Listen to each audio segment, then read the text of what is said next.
विद्या की शिक्षा दी जाती है। ये आज का माहौल है। प्राचीन काल में ऋषि मुनियों के आश्रम होते थे, गुरुकुल होते थे, तो उसमें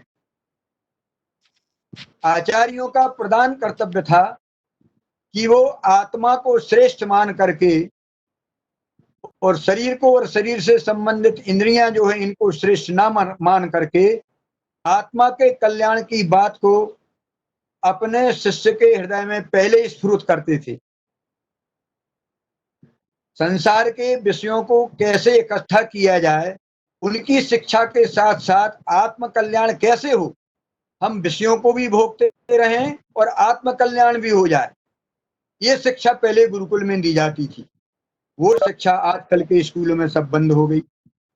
जब मैं पढ़ता था तो उसमें मीराबाई के, तुलसीदास जी के, कबीरदास जी के, रहीमन के दोहे हैं और भजन हैं, वो आते थे, पाठ्यक्रम आते थे राजाओं महाराजाओं के शिक्षाप्रद, जिनसे हमको शिक्षा मिलती थी कि हम अपना जीवन कैसे यापन करें। तो अब एकमात्र अपनी इंद्रियों के जो विषय हैं, आंख, कान, नाक और जीभ और त्वचा, ये 5 ज्ञानेंद्रियां हैं। 5 ज्ञानेंद्रियों के 5 विषय हैं, शब्द, रस, रूप, गंध और स्पर्श। इनको भोगने के लिए ही आजकल के सारे विषयों की शिक्षा दी जाती है, स्कूलों में भी, कॉलेजों में भी, और जहां देखिए वहां भी। और वो विषयों की शिक्षा प्राप्त करके हम क्या करते हैं, हम अपनी इन्हीं 5 प्रकार की इंद्रियों के जो 5 विषय हैं उनको ही इकट्ठा करते हैं। और हम सोचते हैं कि हम अपनी इंद्रियों के विषय को जितना अधिक संग्रहित कर लेंगे उतना उनको भोगने का हमें सुअवसर मिलेगा और हम उससे सुखी हो जाएंगे। आज सारे विश्व की यही स्थिति। आत्मा के कल्याण का किसी को कोई मतलब नहीं। 99% जो जीवधारी हैं और 99.99 वे सब भोगवाद में लगे हुए हैं। भोगवाद माने अपनी 5 प्रकार की इंद्रियों को तुष्ट करने के लिए लगे हैं कि ये तुष्ट हो जाएं, और वो इंद्रियां तुष्ट होती नहीं हैं। हम सब लोग देखते हैं, आंख का विषय भी देख लीजिए, कान का, ये नाक का, जीभ का, जो भी विषय आपके सामने आता है, आप कितनी देर भोग सकते हैं उनके लिए? नहीं भोग सकते। थोड़ा देर भोगेंगे और उसके बाद उससे फिर गिलानी होने लगती है, यार वही दुख का फिर कारण हो जाती है। खाने के लिए लीजिए, चाहे सुनने के लीजिए, चाहे देखने के लिए, आप 24 घंटे किसी वस्तु, सुंदर वस्तु का दर्शन करना है आपका विषय है, परंतु 24 घंटे वह सुंदरता को नहीं देख सकती, आंख उब जाती है वो। इसी प्रकार के सारे इंद्रियों के विषय हैं, तो इनके जो सुख हैं वो अनित्य हैं, स्थायी नहीं हैं, क्षणभंगुर हैं और नाशवान हैं। इसलिए हमारे आचार्य लोग पहले ये शिक्षा देते थे कि तुमको संसार में जाकर के जो व्यवहार करना है वो कैसे करना है, अपनी इंद्रियों को इंद्रियों के द्वारा इंद्रियों के विषय को भोगते हुए भी और अपनी आत्मा का कल्याण कैसे करना है, ये शिक्षा दी जाती थी। तो हम धर्म से जुड़े हुए हैं, सदगुरु की हमको प्राप्ति हुई, उनके माध्यम से, उनके मुखारविंद से हमने बहुत कुछ सुना, विषय क्या होते हैं और विषय कैसे छोड़े जा सकते हैं। तो मैं एक निवेदन करूं कि जब तक शरीर है तब तक शरीर से विषयों को छोड़ा नहीं जा सकता, और जो विषयों के माध्यम से जो इंद्रियों को सुख प्राप्त हो रहे हैं वे सुख भी हैं, उसको भी नहीं नकारा जा सकता कि नहीं ये सुख नहीं है, वो सुख हैं। यदि वो सुख ना होते, उसके द्वारा सुख प्राप्त ना होता तो फिर इनके पीछे क्यों पड़ते आदमी?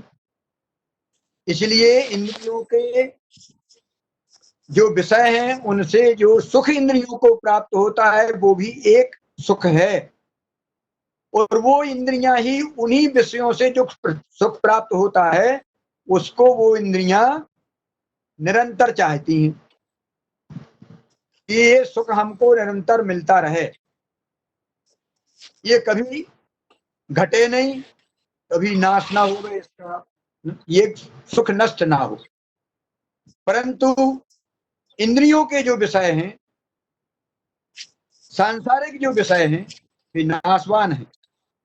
तो क्या इंद्रियों के लिए कोई ऐसा विषय है जो कि नाशवान ना हो और हम इंद्रियों के विषयों को छोड़ सकें और उन विषयों को हम ग्रहण करें जिसके द्वारा इंद्रियां हमेशा तृप्त रहें, हमेशा सुख की अनुभूति करें, हमेशा शांति की अनुभूति करें? तो हमारे शास्त्रों में इसका वर्णन किया गया है कि विषया विनिवर्तन्ते नराहारस्य देहिनः रसवर्जम रसोप्यस्य परम दृष्ट्वा न वर्तते।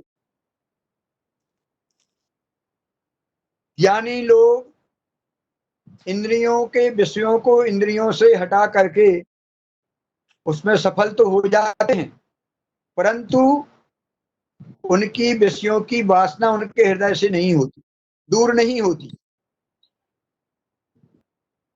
तो ये कब दूर होगी? बोले जब इंद्रियों के विषयों को, जो जिन विषयों को वो भोग रहा है उनसे श्रेष्ठ विषय उसको मिल जाए। तो आंख का विषय क्या है? सुंदरता देखना। आंख कहाँ देखती है सुंदरता?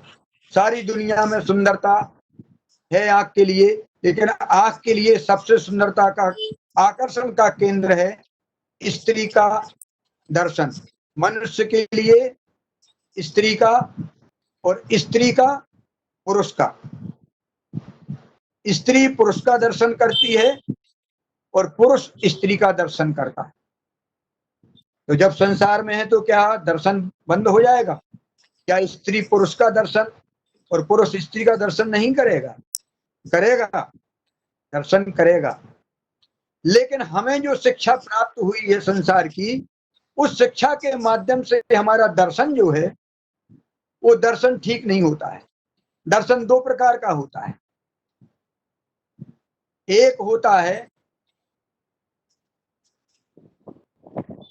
अधोगति को ले जाने वाला, और एक होता है उत्थान की ओर ले जाने वाला। अधोगति की ओर ले जाने वाला दर्शन कैसा है? किसी पुरुष ने किसी स्त्री का दर्शन किया और उस स्त्री को देखकर यदि उसके हृदय में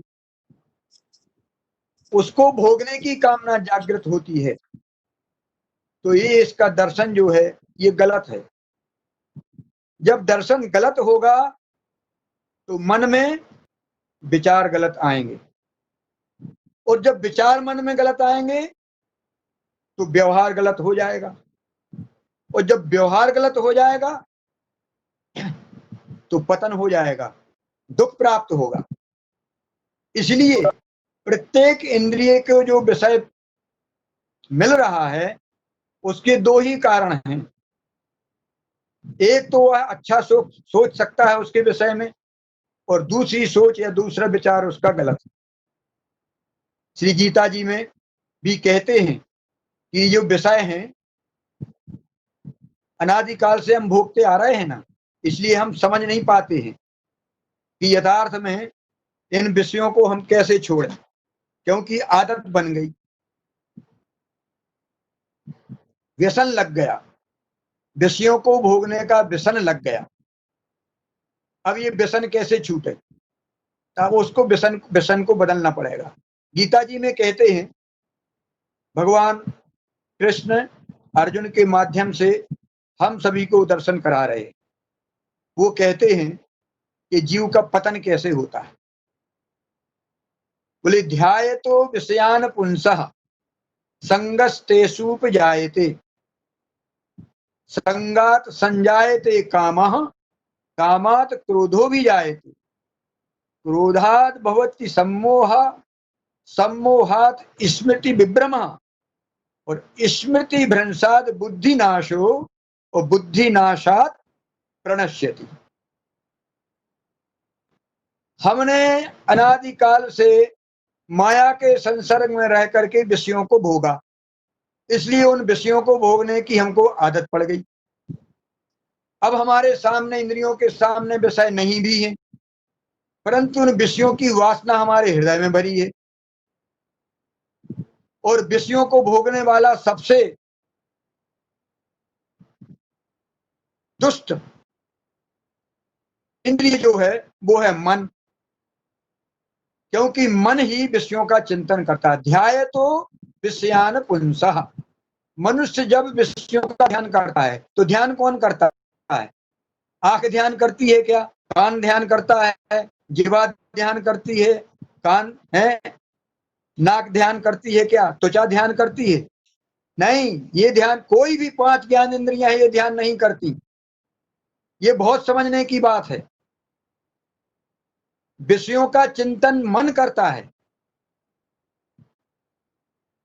एकांत में बैठे हैं, अब मन को किसी विषय का चिंतन हुआ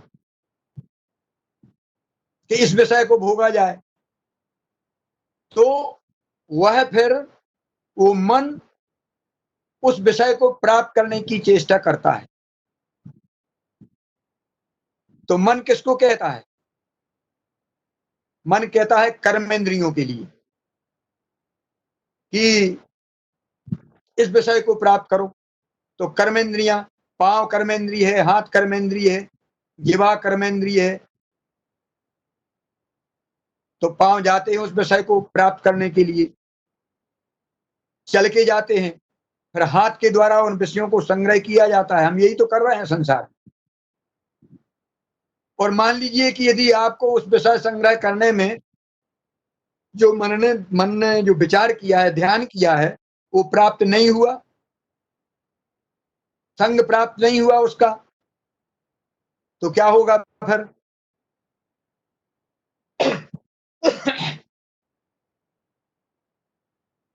संग से कामना की प्राप्ति होती है, उसको भोगने की इच्छा प्राप्त होती है। यदि आपको मिल गया तो भोगने की प्राप्ति होती है।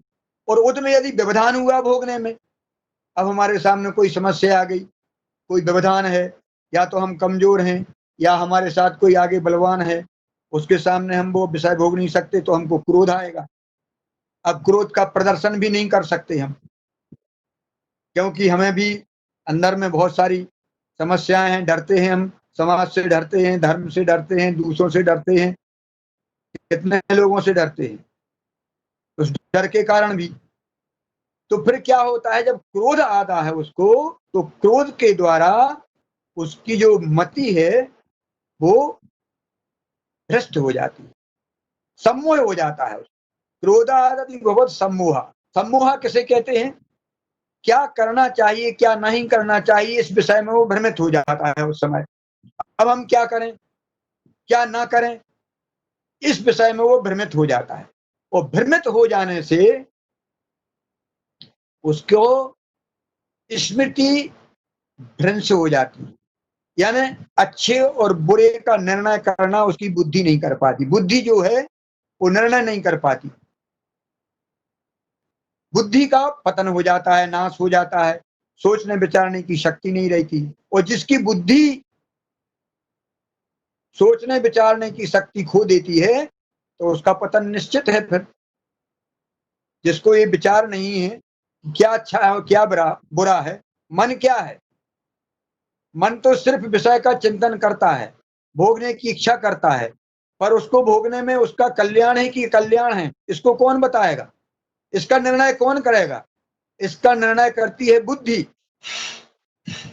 अब वो बुद्धि जो है, ये अच्छे और बुरे का विचार करना, ये बुद्धि कहां से आती है? सबसे मुख्य बात ये है,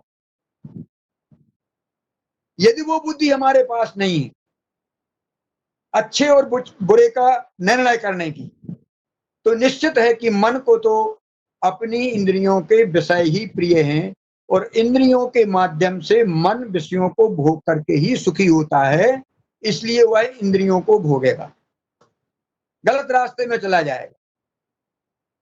खाने की वस्तु है, हमने देखी कहीं पर एकांत में है, बढ़िया रसगुल्ला रखे हैं, बढ़िया आम रखे हैं, फल रखे हैं, कोई नहीं है, अब भगवान को भोग भी नहीं लगा तो उठा के हमने खा लिया। तो ये क्या है? ये जीव का विषय है। मन ने कहा कि चलो खा लो, यहां कोई नहीं देख रहा है। अब बुद्धि उस समय उसको निर्णय नहीं दे सकती, मन को समझा नहीं सकती, क्योंकि उसके पास ये अच्छे और बुरे का विचार ही नहीं। तो हमारे पास जो बुद्धि है वो कैसी बुद्धि है? वो पशुवत बुद्धि है अभी हमारे पास। हमारे पास माने जिनको भगवान के भक्तों का संग प्राप्त नहीं हुआ, जिनको भगवान का ज्ञान नहीं, जिनको माया का ज्ञान नहीं, जिनको अपने स्वरूप का ज्ञान नहीं, ऐसे व्यक्तियों को जो बुद्धि है, उनकी बुद्धि निर्णय नहीं कर सकती। उनकी बुद्धि क्या चाहती है और उनकी बुद्धि में क्या बसा हुआ है? एकमात्र है कि आहार निद्रा भय मैथुनानि सामान में तत् पशुभिर नराणाम। ये 4 प्रकार के विषय जो हैं, ये शरीर के धर्म हैं जो 4 प्रकार के, ये बुद्धि मन के माध्यम से इंद्रियों को भोगने के लिए स्वतंत्र छोड़ देती है और जीव का पतन हो जाता है। तो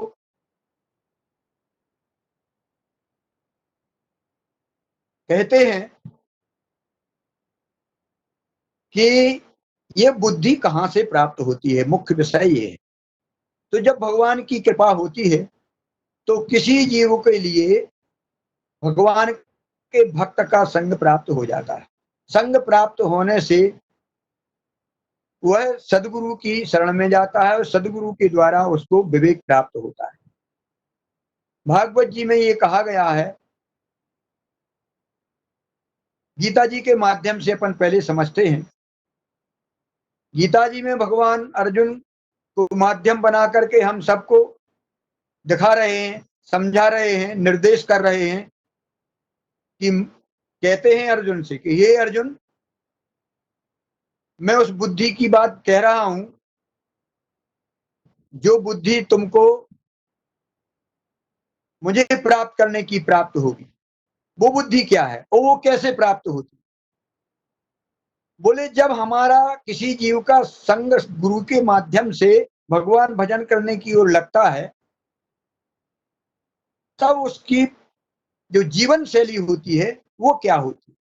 तो वहां भगवान कह रहे हैं, अर्जुन को कह रहे हैं कि अर्जुन तू क्या कर, मत चित्ता, तू अपने चित्त को मुझ में लगा। मदगत प्राण, प्राणों को जो तूने संसार में लगा रखा है, संसार शरीर में लगा रखा है, शरीर संबंधी जो संबंध हैं जितने उनमें लगा रखा है, उनमें आसक्ति बना रखी है, प्राणों का समर्पण तूने वहां कर रखा है। अपने प्राणों को जोखिम में डालकर सारी आवश्यकताएं दुनिया की पूर्ति कर रहा है। उन प्राणों को मुझ में अर्पण करो। मदगत प्राणा, यानी मेरे ही आश्रित तुम्हारे प्राण हो।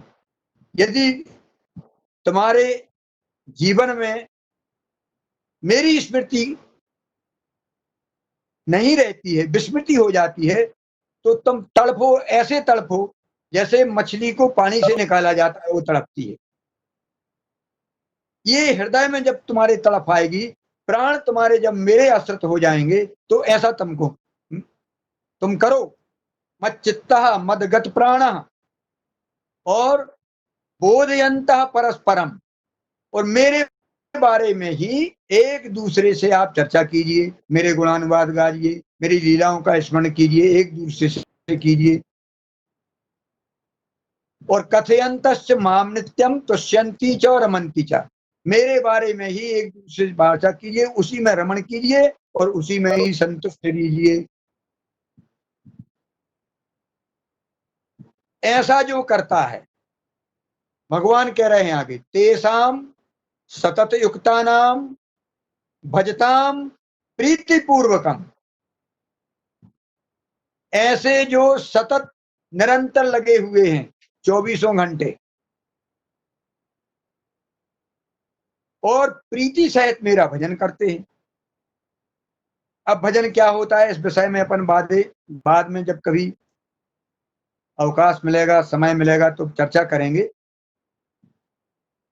तो प्रीति सहित मेरा भजन करता है, ददामी बुद्धि योगम तम, हे अर्जुन, गुरु के माध्यम से भजन में प्रवृत्त होकर के जो अपने चित्त को मुझ में लगाता है, मदगत प्राण जो होता है, मेरे बारे में ही चिंतन करता है, मेरे बारे में भी कहता है, और जो निरंतर इस प्रकार लगा हुआ है, उसको मैं ददामी बुद्धि योगम तम, मैं उसको वह बुद्धि योग देता हूँ, येन मामुपयान्ति ते, जिस बुद्धि के द्वारा वह फिर मुझे प्राप्त कर लेता है। अर्थात गुरु के माध्यम से हमको वह बुद्धि प्राप्त होती है कि उस बुद्धि को, कौन सी बुद्धि, जो ये निर्णय करती है कि हम विषयों को भोगने जा रहे हैं तो हम किस रूप में भोगें, जिससे कि हमारा अकल्याण ना हो, हमें दुर्गति में न जाना पड़े, क्योंकि विषयों को भोगने से ही संसार की प्राप्ति होती है, 84 लाख प्रकार की योनियों की प्राप्ति होती है। तो क्या विषय नहीं भोगे जाए? देखो, विषय जब तक शरीर है तब तक शरीर विषयों से रहित नहीं हो सकता। भूख लगेगी, भोजन करना पड़ेगा, आंख है तो दर्शन करना पड़ेगा, कान है तो सुनना भी पड़ेगा। सारी इंद्रियों के विषय कभी शरीर से छोड़े नहीं जा सकते। जो छोड़ने की बात करता है वो बड़ा मूर्ख है। अरे, इन इंद्रियों के जो विषय हैं, जो इंद्रियों के माध्यम से, मन के माध्यम से जो आत्मा का पतन हो रहा है, उनकी दिशा बदलना है। बोले दिशा कैसी बदलना है? बोले जो सुख इंद्रियों को अस्थाई है, क्षणभंगुर हैं, नश्वर हैं, उन्हीं विषयों को जो हमने सुना है गुरु माध्यम से कि भगवान कृष्ण ही समस्त इंद्रियों के अधिदेवता हैं। जब भगवान ने मनुष्य को बनाया तो उसमें इंद्रियां भी बनाई, तो क्या भगवान इंद्रिय रहित हैं क्या? भगवान में सारी इंद्रियां हैं, वे भी सारी इंद्रियां हैं। तो हम भगवान की इंद्रियों को तृप्त करने लगे, यदि हमारा मन यदि भगवान को प्रसन्न करने के लिए करने लगे, उन विषयों को ग्रहण करें जिन विषयों के द्वारा भगवान प्रसन्न होते हैं, तो फिर हम विषयों को छोड़ सकते हैं। छोड़ नहीं सकते, विषयों की दिशा बदल सकते और वो संयमित हो सकते हैं। विषय, उनका स्वरूप बदल जाएगा। जिन विषयों के द्वारा हमको कष्ट प्राप्त हो रहा था, उन्हीं विषयों के द्वारा फिर हमको सुख प्राप्त होने लगेगा, शांति प्राप्त होने लगेगी। तो इसका बहुत ही सुंदर वर्णन श्रीमद् भागवत में कहा गया है। वो अम्बरीश जी का प्रसंग सब लोग जानते हैं, सुन चुके हैं, समय शायद हो रहा है, ठीक है। वहां अम्बरीश जी के बारे में कहते हैं कि अम्बरीश जी ने अपनी इंद्रियों को कैसे कंट्रोल किया, कैसे विषयों से रोक करके और उनको अपने अपने विषयों में, जो गलत विषयों में भागती थी, उससे हटा करके और उन्हीं विषयों को उनको देना शुरू किया, उत्तम विषयों को। तो वहां कहते हैं, सबई मनः कृष्ण पदार बिंदुर वचांसी वैकुंठ गुणानुवर्णने करौ हरेर मंदिर मार्जनादिषु श्रुतिम चकार चित सत्कथोदया मुकुंद लिंगालय दर्शनेन्द्र सौ तद भृत्यगात स्पर्शित नर्था पादौ हरे क्षेत्र पदानुसर्पणे शिरो ऋषिकेश पदाभिवंदने कामम तु दासे न तु काम काम्या। यानी मन को भगवान के चरणों में लगा दिया। अब देखिए, इंद्रियों को विषयों की ओर लगाने भगान प्रेरित करने वाला कौन है? मन। इसलिए यदि मन पहले कंट्रोल हो जाए तो इंद्रियां अपने आप कंट्रोल हो जाएंगी, क्योंकि इंद्रियां मन के साथ ही कार्य में प्रवृत्त होती हैं।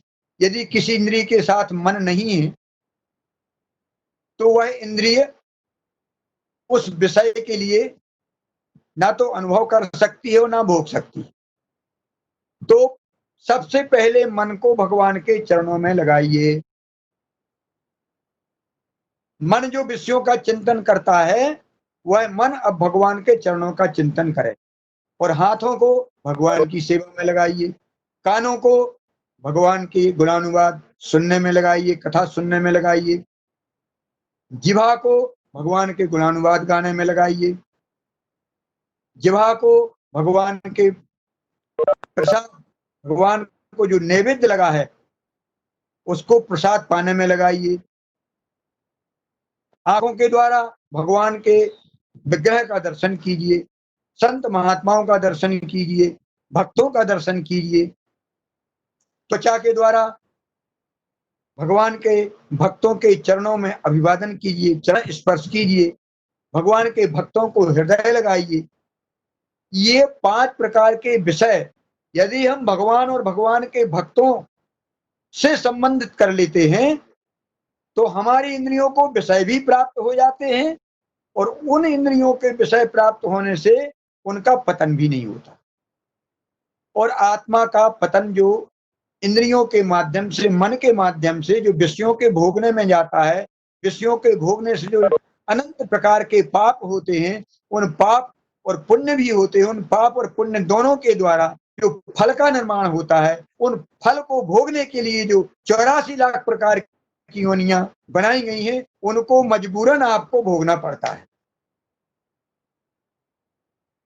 तो 84 लाख प्रकार की योनियों को भोगने से या उनके योनियों में जाने से बचने के लिए अपनी इंद्रियों को भगवान की सेवा में लगा दें। तो राजा अम्बरीश जी कैसे थे? चक्रवर्ती राजा थे, सारी पृथ्वी पर उनका शासन था। अब आप विचार कीजिए, उनके यहाँ नौकरों की कमी थी क्या? नौकरों से नहीं सेवा करा सकते थे भगवान की? जाइए बगीचा से फूल ले आइए, या ये चक्की चलाइए, या ये माला बनाइए, या ये ठाकुर जी के बर्तन मांजिए, या ठाकुर जी की रसोई बनाइए। नहीं, चक्रवर्ती राजा होते हुए भी अम्बरीश महाराज अपने हाथों से ही ठाकुर जी की समस्त प्रकार की सेवा करते थे। झाड़ू लगाना, बर्तन मांजना, रसोई बनाना, फूल चुनना, माला बनाना, ठाकुर जी का श्रृंगार करना, षोडशोपचार से पूजा करना है, चक्की चलाना, आटा जिससे रसोई बनती है ना, रोटी बनती जिससे बढ़िया बढ़िया फुलके बनते हैं, तो चक्की भी चलाना। तो जब सारे काम करते थे वो, तो बताइए राज्य शासन कौन चलाएगा, कौन देखेगा? चक्रवर्ती राजा हैं, सारे संसार की उनको चिंता है। तो जब भगवान के सेवा में उन्होंने अपनी सारी इंद्रियों को लगा दिया, 24 घंटे जब उनको कुछ अवकाश ही नहीं था अपने राज्य को देखने के लिए, तो जो ऐसा भगवान का भक्त होता है तो भगवान फिर उसके योग और क्षेम का वहन करने का ठेका ले लेते हैं। अनन्यास चिंतयन्तो माम ये जना पर्युपास्ते तेषां नित्याभियुक्तानां योगक्षेमं वहाम्यहम्। भगवान स्वयं कह रहे हैं कि जो अपनी सारी इंद्रियों को मन 24 घंटे मेरी सेवा में लगा देता है, मैं उसके योग और क्षेम का, यानी जो उसके पास है उसकी रक्षा करता हूं, जो उसके पास नहीं है उसकी व्यवस्था करता हूं। तो भगवान ने अम्बरीश जी के राज्य की रक्षा के लिए सुदर्शन चक्र को नियुक्त कर दिया था। अब चूंकि समय हो रहा है, मैं संक्षेप में यहाँ कहे कि, और यदि कुछ विषय रहेगा तो उसके लिए शनिवार के जो ये समय है 5 बजे से 6 बजे का, उसमें बोलने का प्रयास करूंगा। पर मैं यहाँ ये कह देना चाहता हूं कि आप देखिए भक्ति क्या होती है, सेवा क्या होती है। सर्वोपाधि विनिर्मुक्तम तत्परत्वेन निर्मलम ऋषिकेशम सेवनम भक्ति उच्यते। सभी प्रकार की उपाधियों से रहित होकर, अब मैं थोड़ा सा उपाधियों की बात कह रहा हूं। उपाधियां कौन सी हैं? मैं ब्राह्मण हूं, मैं क्षत्रिय हूं, मैं वैश्य हूं, मैं शूद्र हूं, मैं ब्रह्मचारी हूं, मैं गृहस्थ हूं, मैं वानप्रस्थ हूं, मैं सन्यासी हूं, बताइए, मैं त्यागी हूं, मैं तपस्वी हूं, मैं दानी हूं, और कितने कितने प्रकार के हैं। ये सब उपाधियां हैं। मैं व्यापारी हूं, और मैं बड़ा उद्योगपति हूं, मैं मिनिस्टर हूं, मैं कलेक्टर हूं, मैं मास्टर हूं। ये जितने टर लगे रहते हैं, ये सब उपाधियां हैं। प्रधानमंत्री और चीफ मिनिस्टर, मुख्यमंत्री, और जितने भी ये अपने संसार में, जो अपने देश में या पूरे विश्व में जो ये राजनीति चल रही है, इसमें जितने भी प्रकार के पद हैं, ये सब पद, और पद भी बहुत बहुत भारी बड़े पद हैं। कौन से? मैं पिता हूं, मैं माता हूं, मैं भाई हूं, मैं बहन हूं। संसार के जितने संबंध हैं, ये भी पद भी हैं। मैं किसान हूं। यानी जितने प्रकार की ये संसार में हैं, ये सब उपाधियां हैं। इन उपाधियों से निवृत्त होकर, तो भैया मास्टर को मास्टर नहीं कहेंगे, व्यापारी को व्यापारी नहीं कहेंगे, इंजीनियर को इंजीनियर नहीं कहेंगे, डॉक्टर को डॉक्टर नहीं कहेंगे, तो फिर क्या कहेंगे? बोले कहेंगे तो, और ये हैं, परंतु इन उपाधियों का हमें अभिमान नहीं होना चाहिए। अभिमान ही पतन का कारण है। तो इन उपाधियों से निर्मुक्त होकर के, और जो अपनी इंद्रियों के अधिपति हैं भगवान श्री कृष्ण, तो अपनी इंद्रियों के द्वारा, इंद्रियों के जो अधिपति हैं भगवान, उनकी इंद्रियों को प्रसन्न करने की प्रयास करना चाहिए। जो ऐसा प्रयास करता है उसको ही भक्ति कहते हैं। तो ये भक्ति जो है, ये ऐसे प्राप्त नहीं हो जाती। अब मैं एक थोड़ी सी बात और कह के अपना वक्त खत्म करूंगा। अब मान लीजिए कि मैंने गुरु जी के चरणाश्रय लेकर के और भजन करने लगे। अब हम में से कितने भी भक्त डॉक्टर हैं, कितने भी मास्टर हैं, कितने कलेक्टर हैं, कितने इंजीनियर हैं, किन्हीं किन्हीं को तो 1-1 लाख, 2-2 लाख, 3-3 लाख रुपया प्रति माह मिलता है। किसी को 50,000 मिलता है, किसी को 20,000 मिलता है। छोटी सर्विस वाले भी हैं, उनको 10,000 से लेकर 50,000, 60,000 तक ऐसी उनकी तनख्वाहें हैं। वेतन मिलता है सरकार के द्वारा। और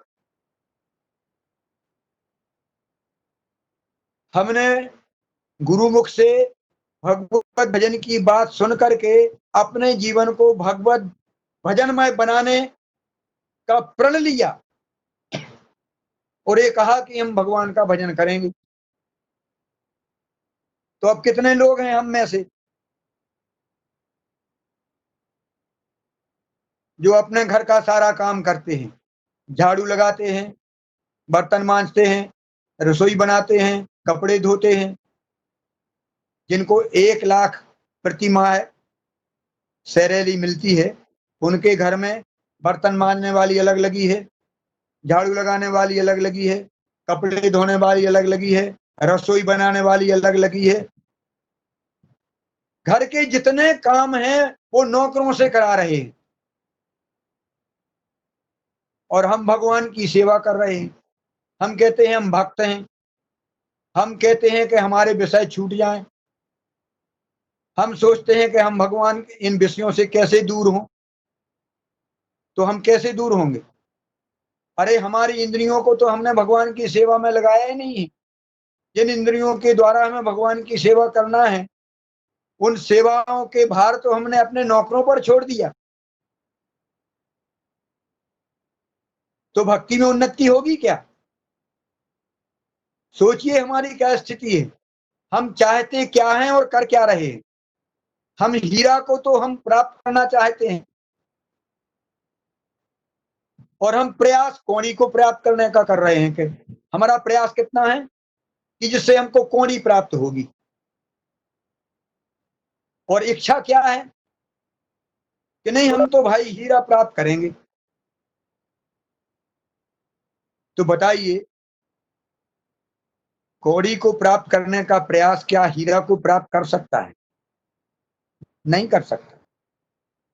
तो यदि हीरा को प्राप्त करना है तो उस हीरा को प्राप्त करने के लिए जो आपको कठिन परिश्रम करना पड़ेगा, पैसे को उतना इकट्ठा करना पड़ेगा, पता नहीं 10 लाख में, 20 लाख में, 1 करोड़ में कितने में आता है, 2 करोड़ में, 10 करोड़ में, हमें तो पता नहीं, हमने तो सुना है हीरा किला, हमने तो देखा भी नहीं है। तो आपको अपना जीवन, ये शरीर को और इस शरीर के अंदर जो आत्मा है, उस आत्मा के माध्यम से इस शरीर को आपको कितना घिसना पड़ेगा, कितने कष्ट भोगना पड़ेंगे, तब आप हीरा प्राप्त कर सकेंगे। और भगवान रूपी हीरा, हम सोचते हैं कि हमने गुरुजी से दीक्षा ले ली और हमने सुबह शाम 10 मिनट के लिए बैठ करके और द्वादश तिलक लगा करके और जो मंत्र मिले हैं उनका जाप करके, और हम सोचें कि हमको भगवान की प्राप्ति हो जाएगी, तो अब मैं तो नहीं कहता, हो सकता है हो जाएगी, आप लोग सोच लीजिए।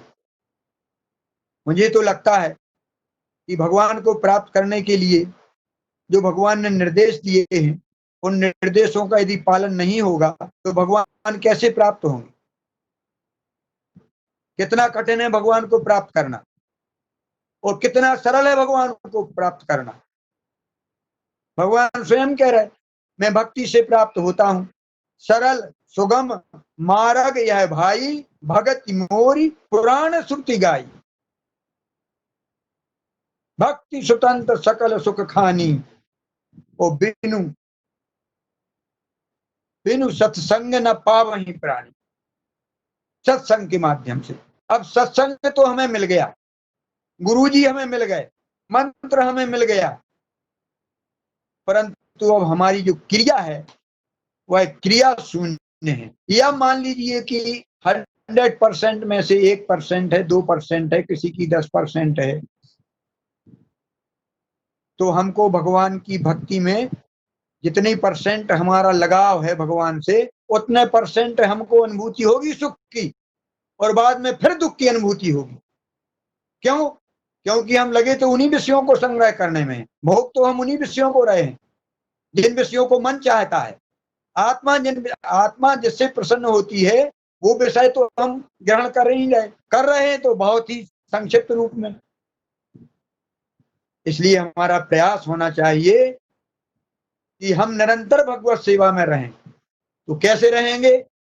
हमारे सारे घर के मेंबरों को, सारे घर के कामों को भगवान के उद्देश्य से, भगवान की प्रीति के उद्देश्य से करना चाहिए। मैं ये नहीं कहता हूं कि सब अपने घर के नौकरों को छुड़ा दीजिए, क्योंकि हमको आदत बन गई, व्यसन बन गया है काय का, सुख भोगने का। कौन से सुख? जड़ सुख, जड़ सुख भोगने का अभ्यास बन गया। दुख भोगने का हमको अभ्यास नहीं है। दुख किसे कहते हैं? तपस्या को। तपस्या करना पड़ती है, तो तपस्या तो रही नहीं। तो हम बताइए कि अपने उद्देश्य को, भगवत प्रेम को कैसे प्राप्त कर पाएंगे? भगवत प्रेम प्राप्त करने में कितनी बाधाएं हैं, उनकी भी अपन पहले चर्चा कर चुके हैं। और अब चूंकि समय हो गया है और मैं अपनी वाणी को यहीं विराम करूंगा, और शनिवार के प्रसंग में इससे आगे अपन कुछ चर्चा करेंगे, भक्ति क्या होती है और सरलता से कैसे प्राप्त होती है, और विषय कैसे छूटे। और मुख्य बात मुख्य बात यह है कि विषयों की वासना यानी कामना जो हृदय में रह जाती है, विषय तो छूट जाते हैं पर विषयों को भोगने की कामना जो है वह कैसे छूटेगी। तो इस विषय में थोड़ा संकेत तो हो चुका है, परंतु इसको और खोलने के लिए शनिवार के प्रसंग में अपन प्रयास करेंगे। आज के प्रसंग में जो कुछ गुरु जी की प्रेरणा से, भगवान की प्रेरणा से जो कुछ कहा गया है उसमें हो सकता है बहुत सारी त्रुटि हो सकता है कि उसमें किसी लोगों को अपने मन में कुछ आघात लगा हो, क्योंकि सत्य बात और कड़ी बात कहने में और सुनने में बड़ी कठोर होती है, दुर्लभ होती है। तो आप लोग अपने पवित्र हृदय से मेरे अपराधों को, गलतियों को क्षमा करेंगे। इसमें जो ग्रहण करने योग्य बात हो वो आप ग्रहण करें, और जो कुछ बात ऐसी समझ में आई हो कि ये ग्रहण करने नहीं होगी तो वो मेरा दोष है, वो मुझे ही समर्पित कर दें। और मैं तो ये प्रार्थना करूंगा कि मैं जो कुछ कह रहा हूँ वास्तव में वो मेरे जीवन में नहीं है, मेरा जीवन भी ऐसा ही है जैसे मैं कह रहा हूँ।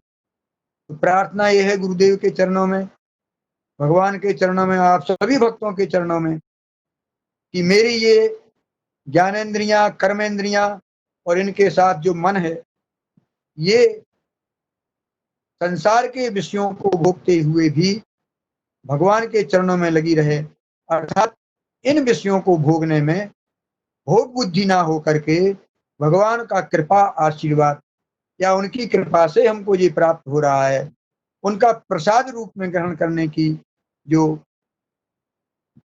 विचार है वो मेरे हृदय में स्फुरित हो, उसकी वृद्धि हो। और इसी वाणी के साथ वांछा कल्पतरुभ्यश्च कृपा सिंधुभ्येव च पतितानां पावनेभ्यो वैष्णवेभ्यो नमो नमः। जिन्हीं भक्तों के कोई प्रश्न हो तो वो डायरी में लिख करके और शनिवार के जो सत्र में है आप लोग कर सकते हैं, प्रश्न कर सकते हैं, यथासंभव समाधान होगा। नहीं तो गुरु महाराज जी के चरणों में निवेदन करेंगे, वहां से सारे समाधान तो वहीं से होते हैं। उनके द्वारा जो सुना समझा गया है, जो कुछ स्मृति में है, जो कुछ रट लिया है, जो पढ़ लिया है, और आप लोगों को सुनाने के लिए जो ये प्रयास कर रहा हूँ, तो ये सब उनकी कृपा है। और बाकी अपने जीवन में ये आ जाए, यही प्रार्थना करते हैं।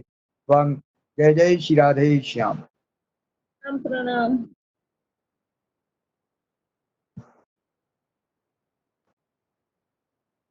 श्री गुरुदेव जी के चरणों में दंडवत प्रणाम, सभी भक्तों के चरणों में दंडवत प्रणाम। दंडवत प्रणाम।